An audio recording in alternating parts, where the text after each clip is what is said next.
Que se passe-t-il quand on s'approche un peu trop près de la vérité concernant les ovnis? Certains prétendent qu'on reçoit la visite des gardiens du silence. Mon fils a reçu une balle dans la tête à bout portant. Il s'agit d'hommes habillés en noir. Ils savent où vous habitez et ils savent où vous trouvez à tout moment de la journée. Il m'a dit « Monsieur Rhodes ». Je ne le connaissais pas, mais lui, visiblement, me connaissait. Qui se cache derrière ce programme confidentiel? On soupçonne une agence gouvernementale secrète. Il existe au moins 20 niveaux de sécurité au-dessus du président. Et le président n'est pas censé connaître tous ces programmes. Au cours de notre enquête, il se pourrait bien qu'on ait découvert l'un de ces gardiens du silence. Il y a un type en noir, j'y crois pas. Il y a un type en noir.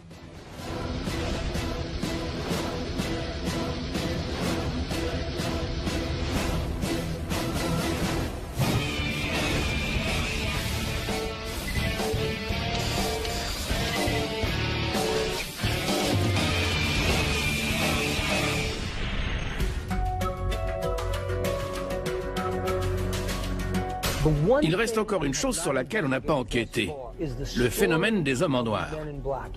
C'est sans doute le volet le plus troublant et le plus inquiétant. Qui sont ces gens qui n'hésitent pas à réduire au silence ceux qui osent parler des ovnis? Les hommes en noir sont bel et bien réels. On en trouve la trace dans les années 1940, au moment où on recense les premières observations de soucoupes volantes. Et ce n'est pas une coïncidence. J'ai toujours cru que c'était un mythe. Qu'est-ce qu'on sait sur les hommes en noir? S'ils existent vraiment, ils sont encore plus mystérieux que les ovnis. On trouve des tonnes de vidéos sur les ovnis, on en parle aux infos. Mais ce n'est pas le cas pour les hommes en noir. Tout ce que le public sait des hommes en noir n'est que pure fiction. Mon défi au cours de cette enquête sera de séparer la science-fiction de la science tout court. Si les hommes en noir existent réellement, pourquoi ils ne sont pas mentionnés dans la grande majorité des cas? On a entendu le récit de témoins oculaires qui ont reçu la visite des hommes en noir. On devrait également rencontrer des gens qui ont reçu des menaces. Cela prouve bien que les hommes en noir existent, même si on ne sait pas exactement qui ils sont. Cela peut sembler incroyable, voire un peu fou de ne serait-ce que mentionner ces hommes en noir. Mais on ne peut pas passer sous silence le fait que des tas de témoins affirment les avoir vus. Les hommes en noir seraient des sortes d'agents qui se pointeraient mystérieusement après le signalement d'OVNI afin de réduire au silence les témoins. Ils utiliseraient la peur, l'intimidation et les menaces pour faire taire les gens. On raconte que les hommes en noir appartiendraient à l'armée, qu'ils seraient des agents gouvernementaux ou encore des hybrides mi-extraterrestres, mi-humains. Certains affirment même qu'ils seraient 100% extraterrestres. À la base, leur rôle était uniquement de récupérer les preuves. Mais aujourd'hui, ils n'hésiteraient plus à recourir à la force.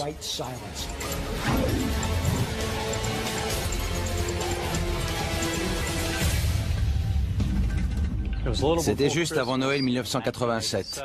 J'ai vu 4 objets survoler le centre commercial. Quelque temps après, j'ai reçu de la visite. Danny Gordon est animateur radio à Wheatville, en Virginie. Après avoir parlé dans son émission de radio des ovnis qu'il avait aperçus en 1987, il a vu des hommes en noir débarquer dans sa vie et la bouleverser à tout jamais. On venait de se garer dans le parking d'un grand magasin de Wheatville, quand on a remarqué des gamins dans un bus scolaire qui montraient du doigt 4 objets survolant le centre commercial. J'ai sorti mon appareil et j'ai pris en photo ces 4 objets. Des gens qui s'y connaissaient un peu plus que moi en physique ont mesuré ces globes. Ils ont dit qu'il s'agissait très vraisemblablement de 4 objets distincts. Ça ne pouvait pas être un seul objet avec 4 lumières dessus. La photo de Danny semble montrer 4 objets distincts dans le ciel. Il n'est pas le seul à les avoir vus. Plusieurs autres personnes se trouvaient sur le parking ce soir-là.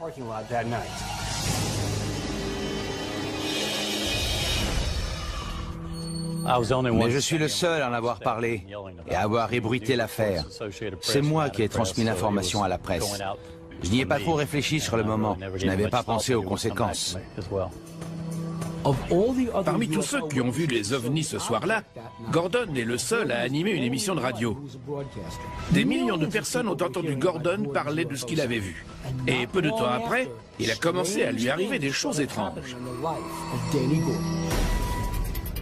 J'avais été invité à Virginia Beach pour parler devant la presse. J'avais pris les photos pour leur montrer, mais j'avais laissé les négatifs à la maison. J'étais censé rencontrer des personnes de la base navale Oceana et du siège de la CIA. Mais quand je les ai appelés, ils m'ont dit que le général ne pouvait pas me recevoir. Ils voulaient savoir si j'avais apporté les négatifs.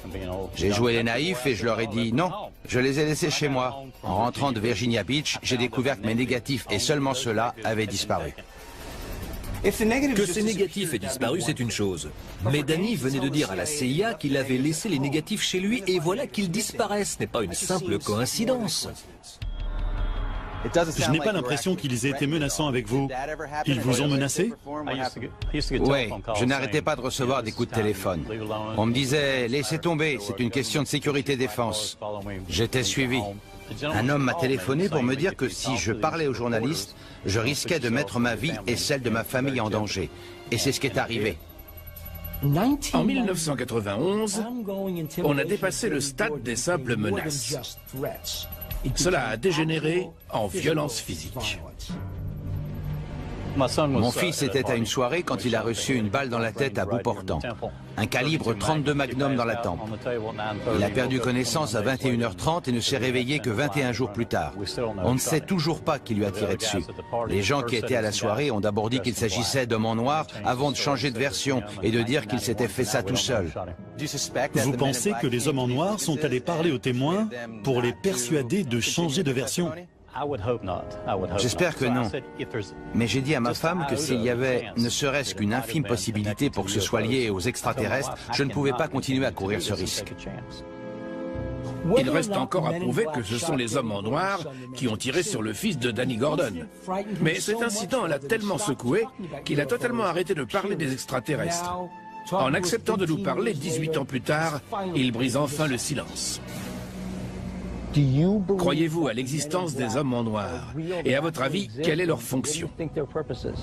Ça ne fait aucun doute. J'ai parlé à des tas de témoins qui ont vu des ovnis et qui par la suite ont reçu la visite des hommes en noir qui voulaient voir leurs photos et les récupérer. Certains se sont même fait confisquer leurs photos. Je ne sais pas s'ils sont vraiment habillés en noir, mais je sais que quelqu'un est entré par effraction chez moi. Et qui sait, il a peut-être aussi tiré sur mon fils.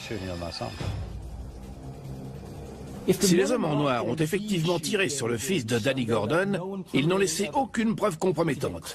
Afin de résoudre ce mystère, nous devons trouver une affaire sur laquelle on dispose de preuves tangibles.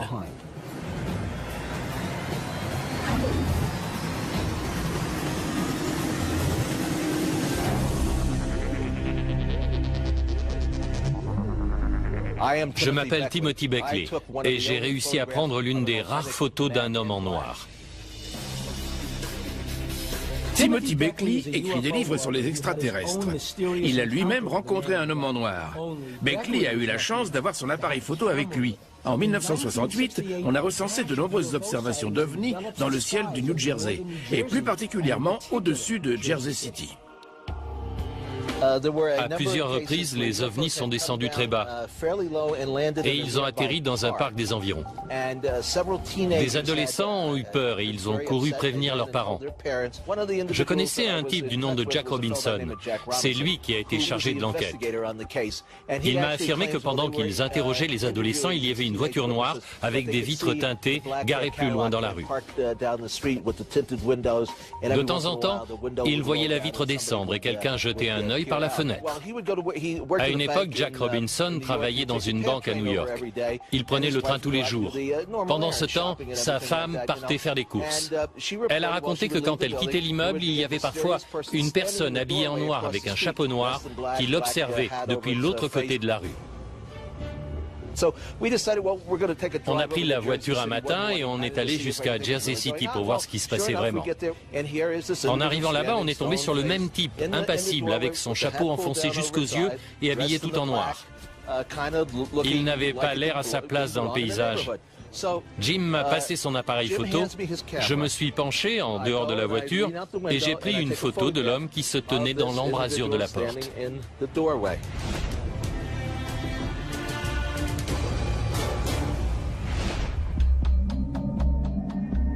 Qu'est-ce qui vous fait croire qu'il s'agit d'un homme en noir et pas seulement d'un homme avec un costume noir et qui se promène dans la rue?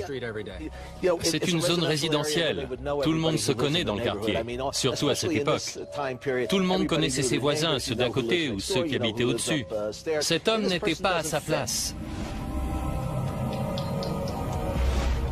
On avait prévu de passer devant en voiture et une fois arrivé au carrefour de sortir et d'aller lui parler pour savoir pourquoi il restait là au coin de l'immeuble. On a fait le tour du pâté de maison, on s'est garé, mais entre-temps il avait disparu. La voiture noire dans laquelle il était sans doute venu avait elle aussi disparu. Il s'était littéralement volatilisé. Beckley est parvenu à prendre l'homme en noir par surprise. C'est historique. C'était la première fois qu'on réussissait à prendre une photo d'un homme en noir. Oui, Tim Beckley a pris une photo d'un homme en noir, mais et après? C'est la photo d'un homme qui portait par hasard du noir ce jour-là. Vous êtes convaincu que les hommes en noir existent réellement et qu'il ne s'agit pas d'un mythe ou d'une histoire inventée? Non, pas du tout. C'est la vérité. Cette photo le prouve.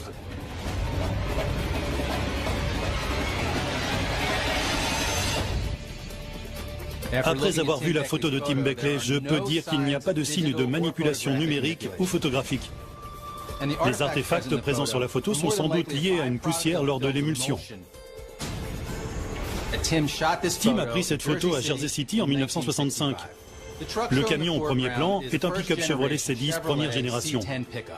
Il doit dater de 1962. On voit ça aux phares arrondis, aux essuie-glaces inversés côté passager et aux grands rétroviseurs rectangulaires. S'il s'agissait d'un véritable homme en noir, il aurait dû remarquer la présence de Tim. Il ne l'aurait pas laissé prendre cette photo. Mais on se trouve dans un quartier commerçant avec des voitures garées et de la circulation.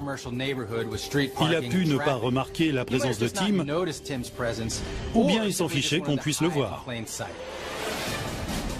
On dispose désormais d'un témoignage de Danny Gordon sur sa rencontre avec des hommes en noir qui pourraient être responsables des coups de feu sur son fils.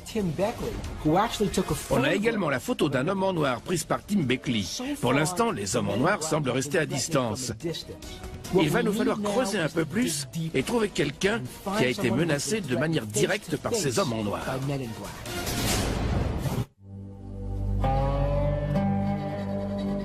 Deux hommes habillés en noir se sont approchés et ils m'ont dit « On est appelé à se revoir ». Je m'appelle Johnny Sands et pendant 34 ans, j'ai reçu des menaces de la part d'hommes en noir.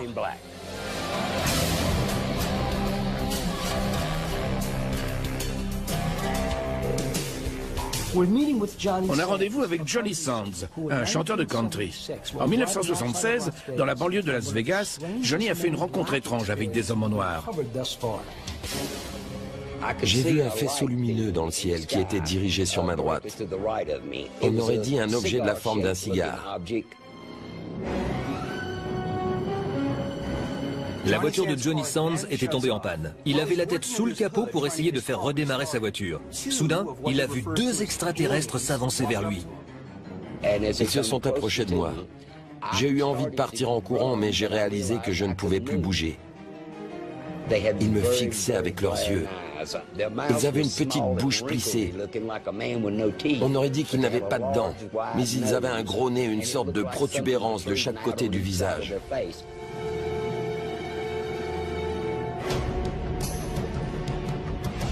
L'un d'eux a commencé à me parler, mais il ne parlait pas avec sa bouche.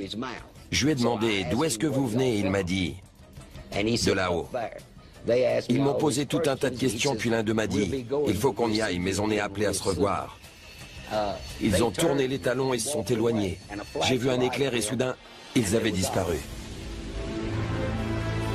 La rencontre de Johnny Sands avec des extraterrestres a fait la une des journaux. Il est devenu une véritable célébrité. Quelques jours plus tard, l'hôtel Sahara invite Johnny à une rencontre publique. Ils ont embauché un artiste pour l'occasion afin de dessiner le portrait d'un des extraterrestres que Johnny a vu. J'ai commencé à décrire les branchies et le nez. L'artiste m'a demandé pourquoi ils avaient un nez et des branchies. Je me souviens lui avoir répondu que je n'en savais rien. À ce moment-là, j'ai vu deux hommes s'avancer vers moi. Ils étaient habillés en noir. L'un d'eux avait l'air maladroit et un peu coincé. Il s'est penché vers moi et m'a dit « Si vous voulez, je peux répondre à cette question à votre place. » Il existe une étoile qui se trouve à 8 années-lumière d'ici. Elle s'appelle Sirius. Il a dit qu'il s'agissait d'une planète aquatique, recouverte à moitié d'eau et à moitié de terre. Cela expliquerait les branchies et le nez. Il a ajouté « Il faut qu'on y aille, mais on est appelé à se revoir ». C'est exactement les mêmes mots prononcés par les extraterrestres dans le désert 3 ou 4 jours plus tôt. Ils ont franchi la porte du hall avec l'agent de sécurité sur leurs talons. Ils étaient aussi proches que vous et moi. Mais quand l'agent est arrivé à la porte, il a regardé autour de lui, mais il n'était plus là. Il est revenu vers moi et m'a dit « Ces types ont disparu comme par enchantement. » Les hommes en noir ont peut-être cherché à lui jouer un tour. Pas pour le dissuader de parler, mais pour que son histoire paraisse tellement bizarre et incroyable que lorsqu'il la raconterait, personne ne le croirait.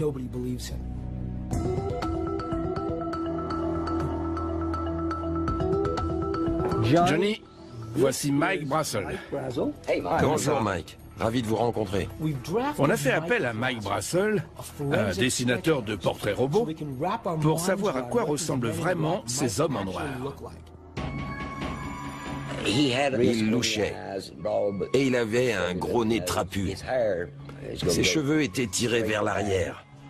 Et de quelle forme était sa tête? Il avait une tête massive, avec un menton très large, mais sa bouche n'était pas très grande. Qu'est-ce que vous en pensez? Mettez-lui un costume noir et c'est lui. Ça fait 34 ans que j'ai cette image dans la tête, c'est lui.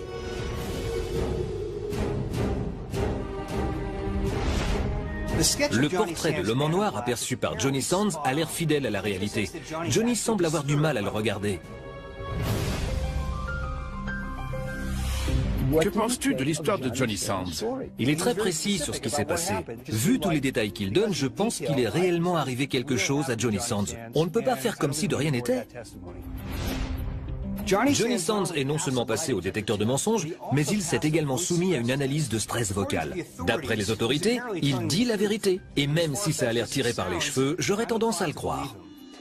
On a entendu toutes sortes de choses. Certains nous ont dit qu'ils s'étaient montrés menaçants, d'autres qu'ils avaient agi bizarrement, d'autres encore qu'ils pourraient être extraterrestres. Le seul point commun pour l'instant, c'est que ces hommes étaient tous habillés en noir. Il ne s'agit pas simplement d'hommes habillés en noir. Ces hommes sont là pour surveiller ce qui se passe, comme le montre la photo prise par Timothy Beckley. Ou bien ils sont là à des fins d'intimidation et de répression. Que ces hommes en noir soient des humains cherchant à dissimuler la présence des ovnis, ou bien des extraterrestres là pour observer ce que l'on fait, une chose est sûre.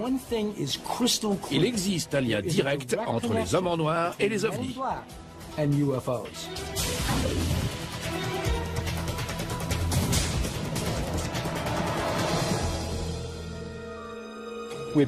On s'est arrêté sur le bord de la route, près des grottes du Grand Canyon. Il y avait deux hommes dans une voiture noire juste à côté de l'endroit où on venait de se garer. Je m'appelle John Rhodes et j'ai eu affaire aux hommes en noir.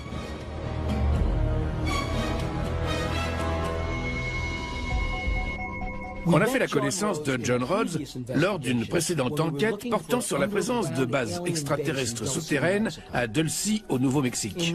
En 1996, alors qu'il recherchait une base souterraine dans la région du Grand Canyon en Arizona, il a dû tomber sur quelque chose d'important parce qu'il a croisé la route de plusieurs personnages étranges. J'arrivais de Las Vegas pour explorer les grottes du Grand Canyon. Je me suis arrêté sur le bord de la route où était garée une voiture noire bien brillante. À l'intérieur, il y avait deux hommes en costard noir qui m'attendaient. L'un d'eux était appuyé sur la voiture. L'autre s'est avancé vers moi alors que j'étais en train de me garer. Je suis sorti de la voiture et il s'est approché de mon véhicule. Il m'a regardé droit dans les yeux et m'a dit « Monsieur Rhodes ?» Je ne le connaissais pas, mais lui, visiblement, me connaissait.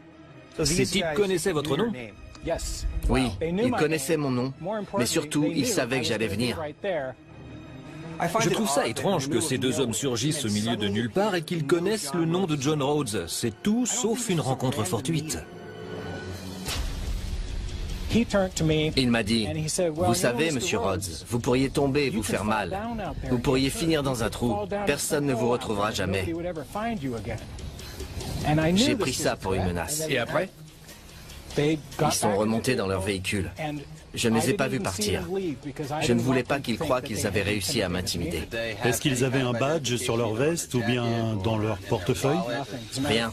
Quand j'ai regardé leur véhicule, j'ai remarqué qu'il n'y avait pas la moindre trace de boue. Personne n'était passé à côté d'eux et avait projeté de la boue sur leur voiture. Leurs chaussures noires étaient bien brillantes. On pouvait se voir dedans. Ils détonnaient dans cet endroit. On aurait dit qu'ils venaient juste de descendre de voiture. Tout avait l'air neuf. Leur voiture, leurs vêtements, leurs chaussures, absolument tout. Je trouve ça étrange qu'au milieu du désert, ils n'aient eu aucune poussière sur leur voiture et sur leurs vêtements. Comment vous expliquez ça? Vous ne pouvez pas. Pourquoi vous ont-ils averti? Qu'est-ce que vous étiez venu chercher ici? Seulement 3,3% du Grand Canyon ont été explorés. Ça veut dire que 96%, autrement dit près de 5000 km², n'ont jamais été foulés par l'homme. Les réseaux de grottes de ce plateau calcaire de plusieurs centaines de kilomètres carrés sont l'endroit idéal pour construire des installations militaires souterraines. Pas besoin de creuser, il suffit de s'installer dans une grotte. Et si ces grottes sont reliées les unes aux autres par des tunnels naturels, c'est encore mieux. Cet endroit est vraiment idéal. La géologie du Grand Canyon fait qu'on trouve des grottes et des tunnels souterrains. John Rhodes pense qu'il existe un réseau de bases souterraines qui relie peut-être le Grand Canyon à Dulce et à la zone 51, réputée pour être de véritables hubs de la rétro-ingénierie et de la technologie extraterrestre.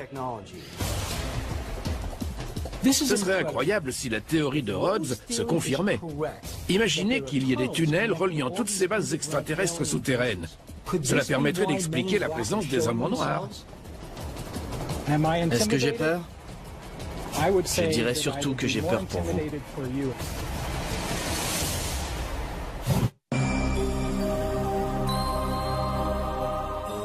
Nous enquêtons sur l'un des endroits d'où pourraient provenir les hommes en noir. Nous avons parlé à quelqu'un qui affirme qu'il existe un réseau de tunnels reliant des bases extraterrestres souterraines secrètes. Si c'est vrai, le gouvernement américain doit forcément être au courant. Il doit même être partie prenante. Et si c'est le cas, il doit exister une trace écrite quelque part.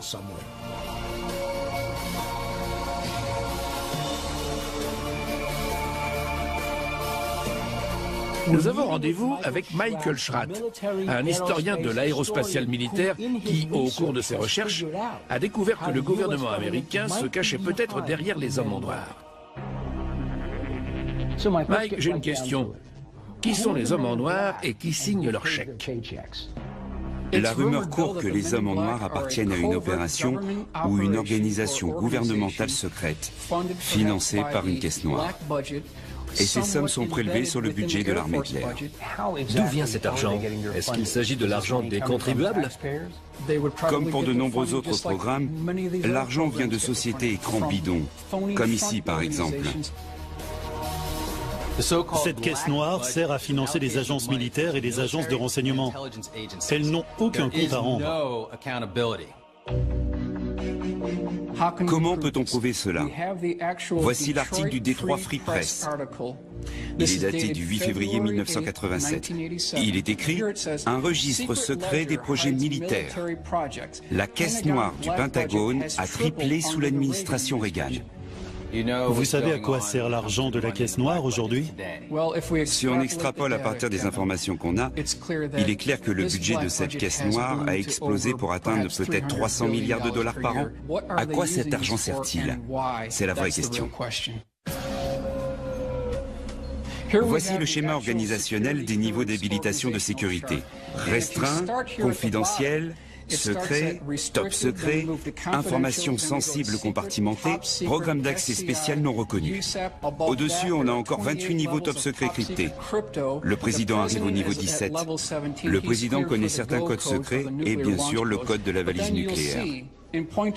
Mais on peut voir qu'il existe au moins 20 niveaux de sécurité au-dessus du président. Et le président n'est pas censé connaître tous ces programmes. Il ne s'agit que d'une théorie selon laquelle il existerait 20 niveaux de confidentialité au-dessus du président des États-Unis. Mais ça reste plausible. Si les hommes en noir sont liés au gouvernement américain, il est tout à fait possible que le président ne soit pas informé. On appelle ça le déni plausible. Et si ces programmes sont aussi secrets et importants que ça pour la sécurité nationale, alors quel genre de mesures pourraient être prises par une agence gouvernementale si ces secrets venaient à sortir au grand jour? S'ils étaient en mesure de créer un vaisseau pouvant aller sur Mars et revenir sur Terre en quelques heures à peine, est-ce qu'ils courraient le risque de voir cette technologie tomber entre les mains de nos adversaires ou de membres du gouvernement? Non. Ils seraient prêts à tout pour garder le secret. Ils doivent maintenir leur supériorité à tout prix. Est-ce qu'ils iraient jusqu'à le tuer? Sans hésitation.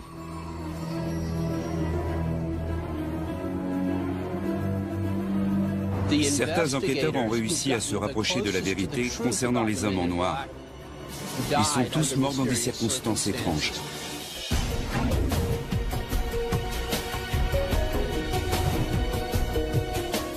Allen Greenfield est chasseur d'ovnis et auteur. Il s'intéresse depuis des décennies au phénomène des hommes en noir. Il sait jusqu'où ils sont prêts à aller pour réduire au silence ceux qui en savent trop. On a tendance à croire que les meilleures affaires concernant les hommes en noir sont celles qui sont les plus anciennes.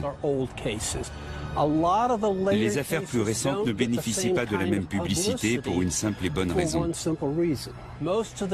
La plupart des gens qui ont enquêté sur les hommes en noir sont morts mystérieusement.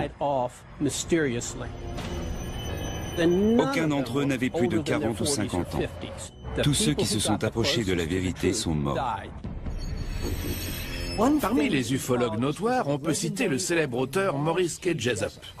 C'était un pionnier.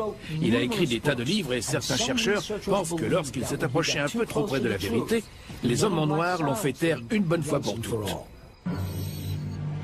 Jessup a écrit un livre intitulé « Enquête sur les ovnis ».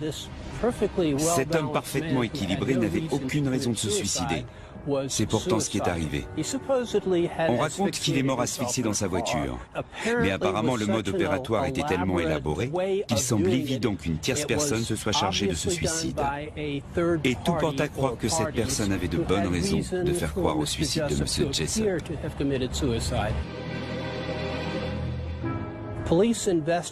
Les policiers présents sur les lieux ont tout de suite pensé à un meurtre déguisé en suicide. Pour ma part, je pense qu'il a été assassiné parce qu'il était tombé sur quelque chose en écrivant son livre. C'est une vraie victime de ce qu'on appelle les hommes en noir. Il existe un autre chasseur d'ovnis qui serait mort de manière prématurée aux mains des hommes en noir. Il s'agit de Frank Edwards. À l'époque, Edwards était un célèbre animateur radio. Il parlait beaucoup d'ovnis. Il a reçu des menaces, mais il a choisi de les ignorer. Il a continué ses émissions et a même écrit « Les soucoupes volantes, affaires sérieuses ». C'est le seul livre que je connaisse qui a figuré dans la liste des meilleures ventes. Il a vendu plus d'1 million d'exemplaires. Peu de temps après, il s'est tourné vers sa femme et lui a dit « Mary, j'ai un pressentiment étrange. » Et il est tombé raide mort. On a pu déterminer la cause de la mort? On a parlé de défaillance cardiaque, mais il n'avait aucun des symptômes habituels associés à une crise cardiaque. Je pense qu'il a été empoisonné. C'était un avertissement pour tous ceux qui s'intéressent à l'ufologie. Moi, je le vois comme ça. En ce qui concerne la mort de Frank Edwards, les autorités ont parlé d'une vraisemblable crise cardiaque. Sur le plan médical, vraisemblable crise cardiaque et crise cardiaque sont deux choses totalement différentes. Peu de temps après, troisième salve, Jim Keith a écrit un livre intitulé « Ouvrage de référence sur les hommes en noir ». Il est mort d'une entorse à la cheville. Il n'avait pas d'autre problème. Il était jeune et en parfaite santé. Il s'est tordu la cheville et il est mort. Curieux, non ? D'après des études récentes, de simples blessures comme une entorse à la cheville augmentent les risques de caillots sanguins. Alors même si c'est très rare de mourir d'une entorse à la cheville, ça reste possible. Rare, mais possible. Peut-être qu'il est décédé des suites d'un caillot sanguin, ou peut-être pas. Mais il est probable qu'il soit mort parce qu'il parlait trop des hommes en noir. Ce fut un plaisir, soyez prudents. Merci Allen. Merci beaucoup.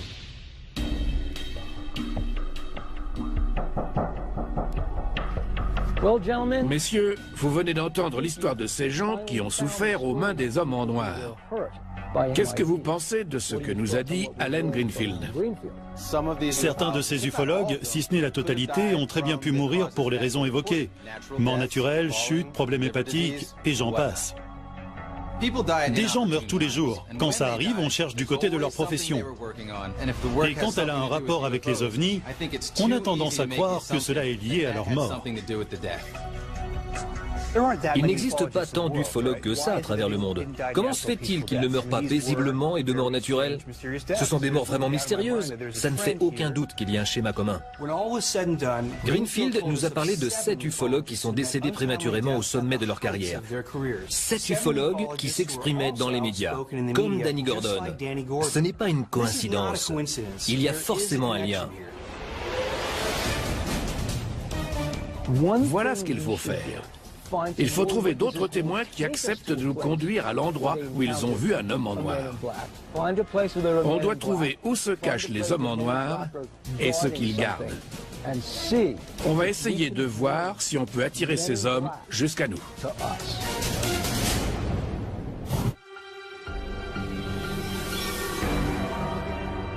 On est venu dans l'Utah à la recherche des hommes en noir. À environ 140 km au sud-ouest de Salt Lake City se trouve un complexe militaire, le Dugway Proving Ground. Le bâtiment a été construit en 1942 afin de tester et d'élaborer des armes chimiques et biologiques pour la Deuxième Guerre mondiale. Il est toujours en service.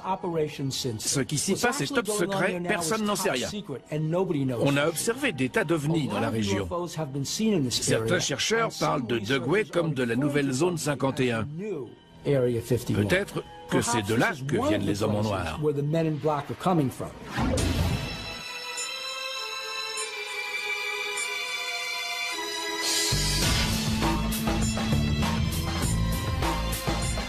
Bonjour. Bonjour, ça va? Pat, ravi de vous rencontrer. Dave Rosenfeld est un chasseur d'ovnis de l'Utah. Il s'intéresse à Dugway Proving Ground depuis des années. Il a pris des photos incroyables d'ovnis et d'autres appareils dans le ciel au-dessus de Dugway et a même réussi à mettre la main sur des informations confidentielles. J'ai eu ces informations d'une personne qui travaille à Dugway. Il s'agit de dates, d'heures et d'emplacements pour des tests. Des lasers, des gyrolasers, des camouflages invisibles, des véhicules aériens. La liste est longue. Quand ils font ce genre de tests, ça attire les ovnis. Dave a posté ces informations sur son site internet et cela a eu des répercussions. Vers 8 heures du soir, on a frappé à ma porte. Il y avait 2 personnes, une sur mon palier et l'autre dans la voiture. Ils portaient un uniforme noir. Pouvez-vous nous décrire leur voiture? C'était une berline noire. Il y avait un badge sur la voiture, une immatriculation? C'était des plaques gouvernementales. Le type qui était à la porte avait une coupe en brosse. Il était blond et très intimidant. Il avait des lunettes de flic. Il m'a d'abord demandé « Vous êtes Dave Rosenfeld ?» J'ai répondu oui. Il a dit « Vous avez posté certaines informations sur votre site internet que vous devez enlever immédiatement. » Il m'a demandé si j'avais un ordinateur à la maison et j'ai dit oui. Il m'a alors demandé d'entrer pour que je modifie mon site. Il m'a suivi dans la maison et m'a regardé faire. Pour finir, il m'a dit « Si ça recommence, on reviendra. Et vous ne voulez pas qu'on revienne, n'est-ce pas ?» Il y a beaucoup d'incohérences dans le récit de Rosenfeld. Si le gouvernement souhaitait fermer son site, il aurait pu le faire depuis n'importe où. Mais cette visite entretient le caractère intimidant des hommes en noir. Ces informations sont restées combien de temps sur votre site avant cette visite? Disons 4 jours. Vous pensez que ces informations justifiaient ce genre de traitement? C'était si important que ça? Ça l'était. Le dessinateur de portraits robots, Mike Brassel, a pu dessiner les hommes en noir vus par Johnny Sands. Des yeux effilés, un gros nez. Mais aussi par John Rhodes. Il avait les yeux un peu en amande. Et il avait une coupe de cheveux militaire. Et Dave Rosenfeld. Il avait une coupe en brosse, un nez étroit. Il était assez grand et musclé. Le voici avec 3 dessins différents. Il existe pourtant une étrange similitude entre les 3. Peut-être s'agit-il du même homme que celui qu'on aperçoit sur la photo de Tim Beckley.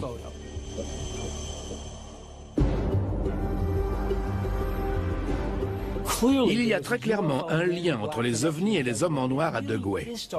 On vient peut-être de découvrir la nouvelle zone 51. Et peut-être qu'il existe un contingent d'hommes en noir à Dugway. Il n'y a qu'un moyen de le savoir, il faut aller sur place.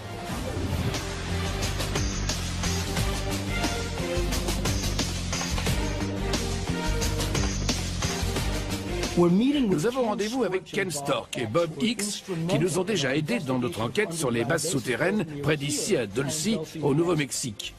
Ken et Bob enquêtent sur Dugway depuis des années. Eux aussi ont déjà eu affaire aux hommes en noir.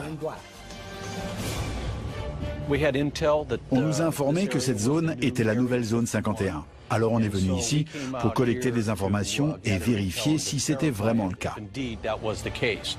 On logeait dans un hôtel de Willow Spring. Le propriétaire de l'hôtel nous a demandé « Vous avez prévu d'aller dans le désert ?» On a dit « Oui ». Il a ajouté « Il se passe des choses étranges là-bas. Est-ce que vous êtes armés ?» On a répondu « Oui ». Il a dit « Tant mieux. Soyez prudents. » On était sur place à 9 h du matin. Arrivé à un virage, j'ai regardé dans mon rétroviseur et j'ai vu un nuage de poussière arriver sur nous à toute vitesse. Ce véhicule nous collait au train. J'ai ralenti en espérant qu'il nous doublerait. Mais il a ralenti lui aussi.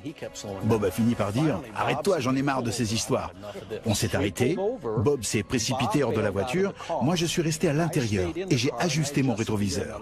Il y avait 2 personnes dans la voiture. Pas d'insigne, pas de gyrophare, rien du tout.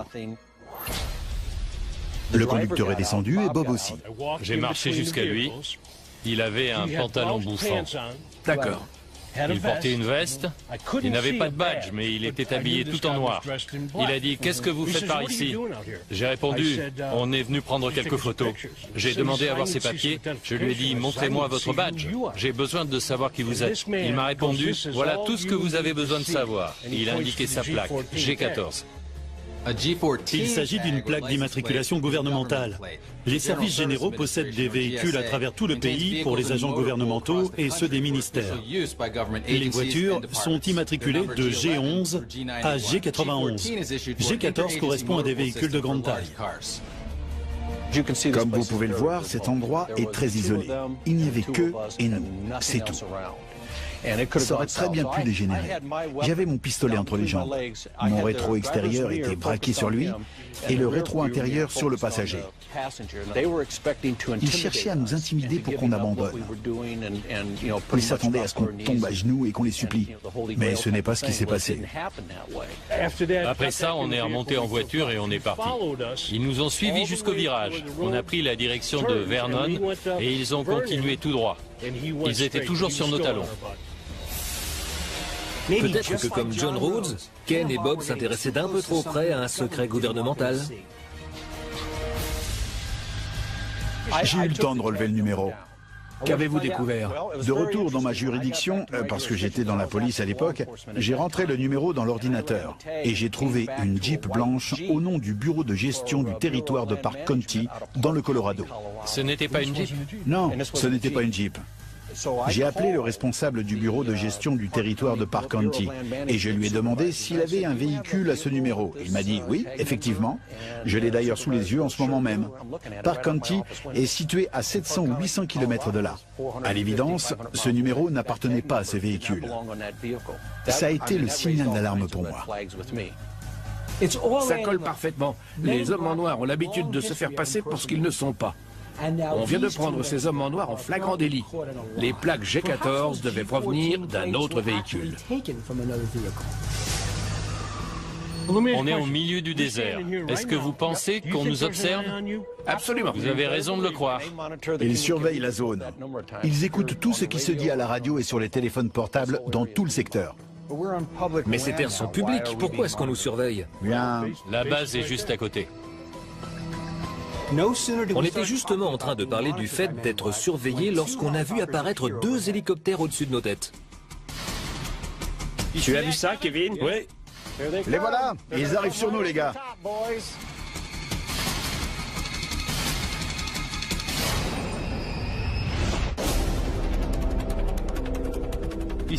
Tu as vu ça, Kevin? Oui. Les voilà. Ils arrivent sur nous, les gars. On se trouvait juste à côté de Dugway dans l'Utah. Certains l'appellent la nouvelle zone 51. Des chercheurs sont convaincus qu'on y pratique de la rétro-ingénierie. Je ne pense pas que ce soit une coïncidence, mais à peine on avait commencé à parler des hommes en noir qu'on a vu débarquer ces hélicoptères noirs. C'est étrange qu'ils aient justement choisi de survoler cet endroit. Vous diriez qu'ils sont noirs? Vous voyez le moindre insigne? Je ne vois rien, ce n'est pas vert kaki. Non, ce n'est pas vert kaki. Non, c'est vrai, il n'y a pas d'insigne. Vous voyez un numéro sur la queue? Non, je dirais qu'ils sont noirs. Ils sont noirs, oui. C'est vrai. C'est vraiment bizarre. Je connais bien les hélicoptères Chinook qui sont vert kaki.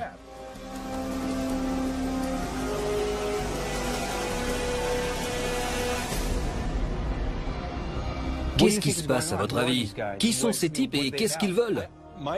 Je dirais qu'il s'agit d'une entité privée qui travaille en collaboration avec un groupe qui s'intéresse aux soucoupes volantes ou aux ovnis, peu importe comment on les appelle.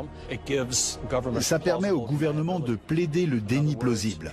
Autrement dit, ce projet a été confié à une société privée qui s'occupe du sale boulot à leur place. Je pense qu'il y a des extraterrestres sur Terre. Et je pense que notre gouvernement le sait. Quoi de mieux pour le gouvernement que de disposer d'une société sur laquelle se reposer et ne pas avoir à se salir les mains? Il suffit de passer un coup de fil pour dire « Hey, on a un témoin qui possède des preuves. Rendez-lui une petite visite pour le faire taire, pour récupérer les preuves, ou bien carrément pour l'éliminer. » Il y a un type en noir, j'y crois pas. Il y a un type en noir.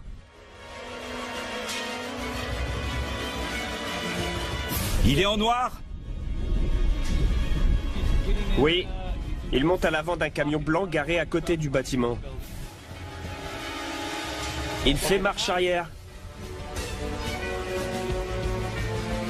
Ils ont caché le camion. Le camion est allé se garer derrière le bâtiment. Il est juste derrière le bâtiment. On était à Dugway en train de parler des hommes en noir. Est-ce une coïncidence s'il y avait un homme en noir qui nous surveillait pendant tout ce temps?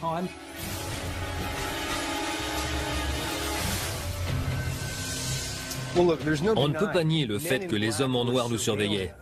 Entre les photos, les témoins oculaires, les hélicoptères et maintenant ça, j'ai bien l'impression qu'il y a un lien entre l'armée et les hommes en noir. En tant qu'enquêteur, on s'est approché plus que quiconque des hommes en noir. On nous a parlé de menaces et d'intimidation. On en a nous-mêmes été témoins. Ils existent. Et ils en savent plus sur les ovnis que n'importe qui. Ce sont des témoins crédibles. C'est difficile de remettre en question leurs témoignages.